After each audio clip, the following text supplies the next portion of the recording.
Today, in almost every trade deal, every credit agreement, and nearly every international payment, you see the same currency, the US dollar.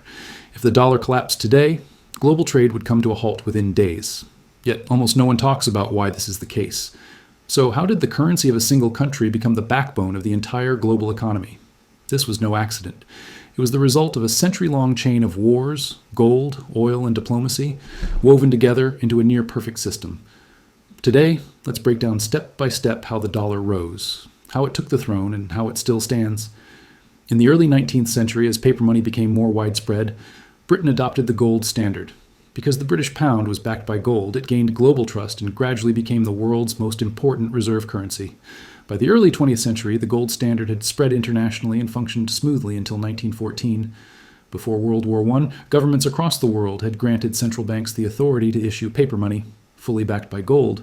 Anyone holding paper currency could, in theory, exchange it for gold. During this period, the British pound remained the world's most prestigious currency, not only because it was backed by gold, but also because Britain dominated global trade. With the outbreak of World War I, demand for gold surged. Countries suspended gold convertibility, and paper money became valid mainly through legal obligation. Britain tried to maintain the gold backing of the pound for as long as it could, but ultimately failed. The only country that managed to keep its currency tied to gold was the United States. As Europe descended into war in 1914, nations began buying weapons, food, and supplies from the U.S. on credit. Britain borrowed. France borrowed. Germany borrowed. The United States sold goods, sold weapons, sold food, and collected gold. When the war ended, the picture was clear. For the first time in history, the United States was the world's largest creditor. Europe had become a continent of debt, and the dollar had stepped onto the global stage. By the 1920s, the world was still trying to preserve the idea that money equals gold. Without gold backing, a currency was considered worthless. But there was one critical detail few noticed. Gold was not evenly distributed. At the time, the United States held about 40% of the world's gold. Britain held around 20%. Then came the Great Depression. Banks collapsed, and Britain was forced to abandon the gold standard. At that moment, the truth became obvious. Whoever held the gold wrote the rules, and that country was now the United States. From 1939 to 1945, Europe once again plunged into war.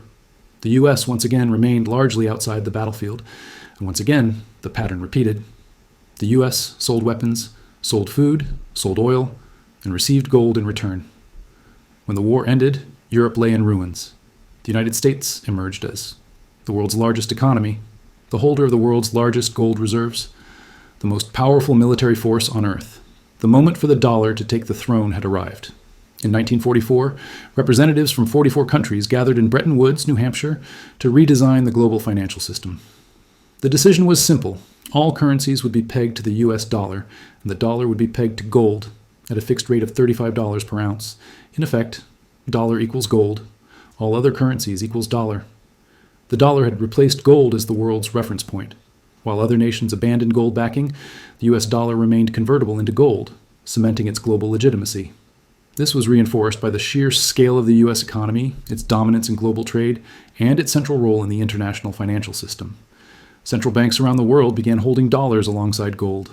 The dollar became so widely accepted that in many countries it was trusted as much, sometimes more than local currencies.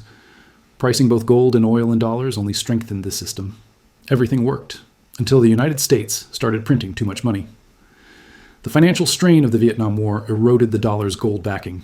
Countries, led by France, began demanding their gold back. President Richard Nixon panicked. In 1971, he made a historic announcement. We are suspending the dollar's convertibility into gold. This was not just an economic decision. It was the moment the rulebook of global money was torn apart. Overnight, the world's largest monetary system was unplugged. The dollar was no longer backed by gold. And for the first time, the U.S. joined the ranks of nations issuing fiat money.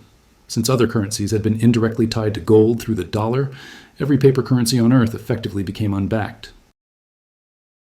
The system appeared broken, but the U.S. had a much larger plan. In 1974, a secret agreement was made between the United States and Saudi Arabia. Its core rule was simple.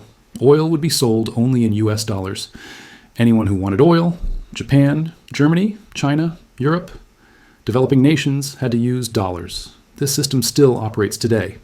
And this is where the dollar's real power comes from. Even after losing its gold backing, Decades of trust kept the dollar dominant. Today, around 60% of global reserves are held in dollars. Most oil and commodity trade is priced in dollars. About 70% of global debt is denominated in dollars. The SWIFT system flows through the dollar. U.S. Treasury bonds remain the world's safest asset. The global economy is built around the dollar. It's not that the system exists for the dollar. The dollar exists because the system is built for it. Can the dollar fall? In theory, yes. In practice, extremely difficult, because the dollar is not just a currency. It is a liquidity network, a financial infrastructure, and a global power architecture. It began with gold. It was strengthened by oil, and it grew through finance. The reason the world keeps using the dollar is simple. It is highly liquid, easy to trade anywhere. The U.S. banking system is extremely efficient. And together, this makes dollar-based trade cheaper for businesses worldwide. So the question remains, if we want to replace the dollar, what do we replace it with? So far, no one has a convincing answer.